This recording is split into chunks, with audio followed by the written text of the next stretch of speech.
আসসালামু আলাইকুম। আমি সাদ্দাম হোসেন, সাদ্দাম টেকের পক্ষ থেকে আপনাদের সবাইকে স্বাগত জানাচ্ছি আমার আজকের এই নতুন ভিডিওতে। সম্মানিত দর্শক, আজকে যে ভিডিওটি দেখাবো সেটা হচ্ছে কীভাবে আপনি মোবাইল দিয়ে একটা অ্যাপসের মাধ্যমে ভিডিও এডিট করবেন, অর্থাৎ ভিডিও বানাবেন কার্টুনের সাথে আপনার ইচ্ছে মতো, আপনার পছন্দ মতো এবং আপনি যেভাবে চাচ্ছেন সেইভাবেই। তাহলে আপনাকে যা করতে হবে, গুগল প্লে স্টোর থেকে একটা অ্যাপস ইনস্টল করতে হবে, যেটা ইনস্টল করার পর ডাটা কানেক্ট অর্থাৎ ইন্টারনেট কানেকশন দিয়ে আপনাকে কাজ করতে হবে। খুব সিম্পল, খুব সহজভাবে। তার আগে আপনাকে অবশ্যই ভিডিওটি ফলো করতে হবে। আমি এই ভিডিওটি পার্ট করে অর্থাৎ পর্বভিত্তিক করে আপনাদেরকে ভালোভাবে যেন আপনারা সহজে বুঝতে পারেন সেই উদ্দেশ্যে আমি পর্বভিত্তিক করে ভিডিওগুলো বানাবো এবং আপনাদের উদ্দেশ্যে দেবো। আপনারা ভিডিওটি দেখে অবশ্যই পুরো ভিডিওটি দেখে আপনার মতামত, ভালো লাগা খারাপ লাগা কমেন্ট করে জানাবেন। আশা করি আপনারা বুঝতে পারবেন। সম্মানিত দর্শক, ভিডিওটি শুরু করার পূর্বে যারা আমার এই চ্যানেলে একেবারে নতুন এসেছেন তাদেরকে অসংখ্য ধন্যবাদ জানাচ্ছি, তাদের প্রতি আমি কৃতজ্ঞ। আর যারা এখনও আমার চ্যানেলে এসেছেন এবং সাবস্ক্রাইব করেননি তাদের প্রতি আমার একটা রিকোয়েস্ট, আমার চ্যানেলটি সাবস্ক্রাইব করবেন এবং বেল আইকনটিতে ক্লিক করে রাখবেন, যেন নেক্সটে আমরা যে ভিডিওটি বানাই আপনারা আপনাদের ওয়ালে পেতে পারেন, নোটিফিকেশন যাই। তাহলে সম্মানিত দর্শক, চলুন আমরা আমাদের মূল কাজে চলে যাচ্ছি। ভিডিওটি এখন যদি আপনি একটা অ্যাপসের মাধ্যমে কার্টুনের সাথে ভিডিও তৈরি করতে চান তাহলে আপনাকে যা করতে হবে, সর্বপ্রথম গুগল প্লে স্টোর থেকে আপনাকে একটি অ্যাপস ইনস্টল করতে হবে, যে অ্যাপসটি আমার মোবাইলে অলরেডি ইনস্টল করা। সেটার নাম হচ্ছে প্লোটাগন। এই অ্যাপসটি আপনাকে ইনস্টল করতে হবে। এটা ইনস্টল করতে গেলে আপনি কোথায় কোথায় পাবেন? এটা ইনস্টল করতে গেলে আপনাকে অবশ্যই গুগল প্লে স্টোরে যেতে হবে। গুগল প্লে স্টোরে গিয়ে লিখবেন প্লোটাগন, লিখলে দেখবেন যে আপনি চলে আসছে আপনার এই অ্যাপসটি। তারপরে যদি অ্যাপস ইনস্টল করতে না পারেন, অবশ্যই আমার এই ভিডিওর নিচে কমেন্ট করবেন, আমি আপনাদেরকে সম্পূর্ণ লিঙ্ক দিয়ে দিব, আপনারা ওইখান থেকে ডাউনলোড করে নেবেন। এখন ইনস্টল করার পর সর্বপ্রথম আপনাকে প্লোটাগন যেটা অর্থাৎ এই অ্যাপসটি ইনস্টল করতে হবে। সম্মানিত দর্শক, অবশ্যই আপনাকে ইন্টারনেট কানেকশন দিতে হবে। ইন্টারনেট কানেকশন ছাড়া আপনি এই অ্যাপসের যতগুলো ফিচার, সেই ফিচারগুলো আপনি পাবেন না, ব্যবহার করতে পারবেন না। আমি আমার ইন্টারনেট কানেকশন ডিসকানেক্ট, সেজন্য এই অ্যাপসটা এরকম ওপেন করার পরে এরকম দেখাচ্ছে। আমি কি করব, এখানে আমরা একটা বিষয় দেখতে পাচ্ছি যে এখানে প্লোটাগন স্টোরি, এখানে সেটিং, এখানে হোম, এখানে ভিডিও আইকনের একটা চিহ্ন, এখানে একটা, অর্থাৎ এখানে এটা হচ্ছে যে আপনি বাজার করা, অর্থাৎ আমি আমার বাজার হিস্টোরি লিস্ট করা, আমি বাজার কী করছি, অর্থাৎ এটা দিয়ে, এই চিহ্নটা দিয়ে এটাই বোঝাচ্ছে যে এখান থেকে আপনি কোন ফিচার যদি কাজে লাগাইতে চান বা ওই ফিচারটা কাজ করতে চান তাহলে আপনি এটাকে করে কিনে তারপরে ফিচারটা কাজ করতে হবে। আচ্ছা, আমাকে এখন এইটা এরকমভাবে করার পরে আমাকে যা করতে হবে, এখানে ক্লিক করতে হবে। আমি এখানে ক্লিক করলাম। ক্লিক করার পরে একটা নতুন একটা ডিসপ্লে তৈরি হবে, একটা আউটপুট তৈরি হবে। এখানে অনেকগুলো অপশন আছে। এখানে আছে ক্রিয়েট, তারপরে আছে সেটিং, তারপরে আছে প্লট, তারপর হচ্ছে ক্যারেক্টার। আমি যা শুধু এইটুকু নিয়ে আজকে আলোচনা করব, নেক্সটে আবার অন্য একটা বিষয় নিয়ে আলোচনা করব। তাহলে এখানে যদি আমি প্লটে ক্লিক করি, দেখেন যে এখানে অনেকগুলা স্ক্যান আছে, হ্যাঁ, অনেকগুলা ভিডিও আকারের মতন। এগুলো হচ্ছে অফলাইন। আমার মোবাইলটা কিন্তু অলরেডি ইন্টারনেট কানেক্টেড না, সেই জন্য কয়েকটা স্ক্যান আছে, যে স্ক্যানগুলোর উপরে আমি ভিডিও বানাবো। তারপরে এখানে যদি আমি ক্লিক করি ক্যারেক্টারে, অর্থাৎ 4টা ব্যক্তি আমার এখানে শো করতেছে, হ্যাঁ, যে ব্যক্তিগুলোর মাধ্যমে আমি ভিডিও বানাবো, কথা বলবে, তারা অভিনয় করবে। তারপরে এখানে যে একটা অপশন ক্রিয়েট নিউ ক্যারেক্টার, এখানে আপনি ইচ্ছে করলে ক্রিয়েট নিউ ক্যারেক্টার, এরকম যেরকম 4জন আপনি ইচ্ছে করলে তাদেরকে আমি আমার ইচ্ছে মতো ক্যারেক্টার তৈরি করতে পারবো। আমি এদিকে যাচ্ছি না, যেহেতু আমার ক্যারেক্টার এখানে 4জন আছে, আমি ভিডিও বানাতে পারবো। যখন আমি বুঝবো তখন ইচ্ছাকৃতভাবে আমি ক্যারেক্টার বানাতে পারবো। আমি এটা ব্যাক দিলাম। ব্যাক দিয়ে আমি যা করব তা হচ্ছে যে আমি একটা ভিডিও বানাবো। তাহলে আমাকে ক্রিয়েট নিউ প্লটে ক্লিক করতে হবে। আমি এখানে ক্লিক করলাম। ক্লিক করার পরে এরকম একটা অপশন আসবে। এই পর্যন্তই আমি আজকের ভিডিওটা রাখবো, কারণ ভিডিওটা অনেক বড় হয়ে যাচ্ছে। তাহলে কি করতে হবে, এখানে আমি যে সেই অপশনগুলো নিয়ে আলোচনা করবো। এখানে ব্যাক, আমি যদি এখান থেকে বের হয়ে যাই তাহলে এটা ব্যাকে ক্লিক করতে হবে। তারপরে এখানে যে অপশনটা সেটা হচ্ছে এখানে ক্লিক করলে আপনার স্ক্যান আসবে, অর্থাৎ এখানে আমি যে ভিডিওটা, ধরেন TV sofa, cafe, restaurant, TV, news presenter, এরকম কোন দৃশ্য যদি আমি অ্যাড করতে চাই এখানে ক্লিক করবো, অর্থাৎ যে আমি কিসের উপর ভিডিওটা বানাবো। তারপরে এখানে হচ্ছে ভয়েস দেওয়া। এখানে ক্লিক করলে আমি যে দৃশ্যটার উপরে ক্লিক করব, ক্লিক করার পরে যারা কথা বলবে তারা এটা এখানে ক্লিক করে। তারপর হচ্ছে এখানে কোনো কিছু লিখতে গেলে, তারপরে এখানে অনেকগুলো ফিচার, এখানে কোনো সাউন্ড দিতে গেলে, হ্যাঁ, আমি অ্যাড করতে পারবো। তাহলে আমি এখানে একটা ক্লিক করে একটা দেখাচ্ছি, ক্লিক করলাম। ক্লিক করার পরে একটা অপশন আসছে কিন্তু। আচ্ছা, এখানে লেখা আছে, এখানে ক্লিক করার পরে লেখা আছে স্ক্যান। আমি স্ক্যানে ক্লিক করলাম।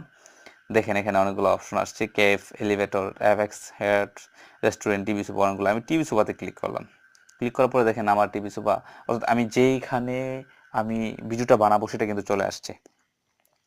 আচ্ছা, এখানে ক্লিক করার পর এখানে দেখেন ক্যারেক্টার আসছে। আর এখন দেখেন সবগুলা এখানে যতগুলা ফিচার আছে সবগুলা কিন্তু শু করতেছে। তখন আমি যখন স্ক্যান নেই নাই তখন কিন্তু কোনোটাই শু করে নাই, কিছু কিছু শু করছে, কিছু কিছু শু করে নাই। তাহলে আমি এখন কি করব, এখানে টিভি সোফা আমার নেওয়া কমপ্লিট। এখন আমি ক্যারেক্টার, অর্থাৎ এখানে কোন ব্যক্তিকে বসাবো, কার মাধ্যমে বানাবো সেটা কিন্তু। তাহলে আমি ক্যারেক্টারে ক্লিক করব। ক্যারেক্টারে ক্লিক করার পরে দেখেন কাকে নিতে চাচ্ছেন। আমি রিনাকে নিলাম। রিনা কিন্তু বসে গেছে। এখন লেখা আছে দেখেন, Rina is sitting to the left, অর্থাৎ লেফট টু রাইটে। লেফটে আমি রিনাকে বসিয়ে দিলাম, এখন রাইটে আমি কাকে বসাবো। তাহলে আমি আবার ক্যারেক্টারে ক্লিক করব। আমি এখানে মহাত্মা গান্ধীকে ক্লিক করলাম। মহাত্মা গান্ধীও কিন্তু বসে গেছে। তাহলে আমার দুইজনকে বসা কমপ্লিট। এখন আমি দুইজনকে কথা বলাবো, মূলত এইটা। কথা বলাতে গেলে আমাকে কি করতে হবে, এই যে ক্যারেক্টারের যে অপশনটা, মেসেজের যে একটা আইকন, এখানে ক্লিক করতে হবে। আমি এখানে ক্লিক করলাম, এখানে চলে আসছে কিন্তু ক্যারেক্টার। আচ্ছা, ক্যারেক্টারে এখন আমি ক্লিক করলে আপনি কাকে দিয়ে প্রথম কথা বলতে যাচ্ছেন, ক্যারেক্টারে ক্লিক করার পরে দেখেন এখানে দুটো অপশন আসছে, মহাত্মা গান্ধী এবং রিনা। কারণ আমার ক্যারেক্টার দুইজন, এই দুইজনের উপর থেকে আমি কাকে দিয়ে কথা বলাবো সেটা। এখন আমি যদি আগে মহাত্মা গান্ধীকে দিই তাহলে মহাত্মা গান্ধীর উপর ক্লিক করব। মহাত্মা গান্ধী। এখন আরেকটা বিষয় আছে, মহাত্মা গান্ধীর পাশে ব্র্যাকেটের ভিতরে কিন্তু একটা ন্যাচারাল নামে একটা অপশন আছে। এটাতে ক্লিক করলে অনেকগুলো অপশন চলে আসবে। অর্থাৎ এই অপশনগুলো হচ্ছে আপনার কথা বলার বচন, মানে অঙ্গভঙ্গিটা আপনার, আপনি কথা বলবেন এটার কিরকম একটা দৃশ্য আসবে সেটা আমি ন্যাচারাল দিয়ে রাখলাম। এখন আমি এখানে এখানে কিন্তু আমি সব সেট করলাম মহাত্মা গান্ধীর জন্য, অর্থাৎ মহাত্মা গান্ধী কথা বলবে রিনার সাথে। এখন মহাত্মা গান্ধী কি বলবে, কিভাবে বলবে সেটা হচ্ছে বিষয়। এখানে একটা অপশন দেখতে পাচ্ছেন ভয়েস, এখানে আমি ক্লিক করলে অপশন হচ্ছে কি তিনটা। এখানে যে রেড চিহ্নটা, এখানে ক্লিক করলে আপনি ভয়েস রেকর্ড করতে পারবেন, অথবা আপনি কি আপনার যদি পূর্বে কোনো ভয়েস রেকর্ড করা থাকে সেটা আপনি সংযুক্ত করতে পারবেন। তাহলে আমি ভয়েসে ক্লিক করব, শুধু আপনারা দেখবেন। কেমন আছো রিনা তুমি? তোমাকে আজকাল দেখা যাচ্ছে না। দাদুর কোনো খবরই তুমি নিচ্ছ না, মনে হচ্ছে আমাকে ভুলে গেছো। আমি ভিডিওটা পোস্ট করলাম, ভিডিওটা রেকর্ডটা বন্ধ করলাম। এখন ইচ্ছে করলে আমি শুনতে পারবো। আর টিক মার্কে ক্লিক করলে ভিডিওটা সেট হয়ে যাবে। আমি টিক মার্কে ক্লিক করলাম। ক্লিক করার পরে আমি যদি ইচ্ছে করি ভয়েসটা শুনতে পারবো। আমি একটু শুনি, বা ইচ্ছে করলে আপনারা শুনতে পারবেন। আচ্ছা, এটা হয়ে গেল। একটা বিষয় আপনারা ফলো করছেন, আমি যখন রেকর্ড করছিলাম তখন কিন্তু মহাত্মা গান্ধীর অঙ্গভঙ্গি ছিল, বুঝতে পারছেন? এখন আমি আবার যদি একটা ক্যারেক্টার অ্যাড করতে চাই তাহলে আমাকে সেমভাবে এখানে ক্লিক করতে হবে। ক্লিক করলাম। আচ্ছা, এখন ওইখানে মহাত্মা গান্ধী শেষ, এখানে অবশ্যই রিনা আসবে।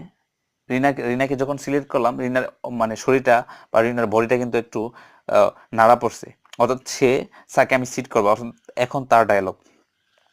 আরেকটা বিষয়, রিনার এই যে ন্যাচারালটা, অর্থাৎ রিনার অঙ্গভঙ্গিটা কিন্তু ন্যাচারাল। তাহলে আমাকে এখন কি করতে হবে, আমি এখানে সেম ভাবে ভয়েসে ক্লিক করবো, করার পরে সেম ভাবে অপশন আসবে। এখন আমি রেকর্ড করি যেটা, দাদু আমি ভালো আছি। দাদু আমার শরীরের অবস্থা ভালো ছিল না, সেজন্য দাদু তোমার সাথে আমার দেখা হয়নি। দাদু আমি এখানে এসেছি তোমার সাথে অনেক গল্প করব, কথা বলবো। তুমি কেমন আছো দাদু? আমি তোমাকে ভুলিনি। আমি কিন্তু এখন ভিডিওটা রেকর্ড, অর্থাৎ অডিও রেকর্ডটা বন্ধ করলাম। এখন আমি জাস্ট এখানে একটা ক্লিক করব, এটা হয়ে গেল। এখন আমি সব করে নিলাম। এখন যদি আপনি মনে করেন যে আমি রিনা কথা বলা বা মহাত্মা গান্ধী কথা বলার অঙ্গভঙ্গিটা একটু ঘোরাবো, একটু এদিক করবো, তাহলে আমি জাস্ট কি করব, এই যে লেয়ারটা, এগুলো কিন্তু এক একটা লেয়ার, বুঝতে পারছেন? এই লেয়ারটাতে ক্লিক করবেন। ক্লিক করার পরে আপনি যদি তার অঙ্গভঙ্গি চেঞ্জ করতে চান কথা বলার, তাহলে ন্যাচারালি ক্লিক করে, হ্যাঁ, যেহেতু সে তার খবর নিচ্ছে না, তাহলে হ্যাঁ আপনি অ্যাংরিং বা এরকম একটা দিয়ে কথা বলতে পারেন। হুম। আর ওটা ন্যাচারালি, হ্যাঁ, দিয়ে আপনি কথা বলতে পারেন। এখন যদি আপনার এটা চেঞ্জ করেন তাহলে এখানে এটা দিয়ে আপনি কথা বলতে পারেন। আসলে আসলে এটা হচ্ছে আপনার স্ট্রাকচার, অর্থাৎ স্ক্রিপ্টের উপরে ডিপেন্ড করবে আপনার এইগুলা অঙ্গভঙ্গিটা। এখন মন খারাপ, সে যদি হাসে হেসে কথা বলে, সেটা আপনার ব্যক্তিগত ব্যাপার, বা আপনার স্কেল, আপনি কিভাবে ভিডিওটা বানাতে চাচ্ছেন সেটার উপর ডিপেন্ড করবে। সম্মানিত দর্শক, ভিডিওটা অলরেডি 9 মিনিট অর্থাৎ 10 মিনিটের মতন হয়ে গেছে। আমি ভিডিওটা আর বড় করতে চাচ্ছি না। তাহলে মূলত এই পর্যন্ত এই অবস্থা। এখন যদি আমি ভিডিওটা শেয়ার করতে চাই তাহলে এখানে ক্লিক করব। ক্লিক করার পরে সেভ ফাইল, তারপর হচ্ছে এক্সপোর্ট উইদাউট সাবটাইটেল, এখানে ক্লিক করলে ভিডিওটা রেন্ডারিং হচ্ছে। অর্থাৎ ভিডিওটা 1% 2% করে প্রায় 100% হবার পরে ভিডিওটা আমার একটা ফাইলে চলে যাবে। আপনি আপনার মোবাইলের ফাইলে চলে যাবে। এইভাবে মূলত ভিডিওটা বানাবেন। সম্মানিত দর্শক, আমি আর ভিডিওটা বড় করছি না। ভিডিওটা আজকে এই পর্যন্তই। আপনারা এই ভিডিওটা পুরোটা ভিডিও দেখার পরে আপনাদের যদি বুঝতে কোথাও কোনো প্রবলেম হয় অথবা কোনো প্রশ্ন থাকে অবশ্যই ভিডিওর নিচে কমেন্ট করবেন। আমি আপনাদেরকে কমেন্টে জানাবো। নেক্সট ডে আমি আবার আরেকটি ভিডিও নিয়ে আসছি। সে পর্যন্ত সবাই ভালো থাকুন, সুস্থ থাকুন। আমি সাদ্দাম হোসেন বিদায় নিচ্ছি এবং আমার সাদ্দাম টেকের সাথে থাকুন।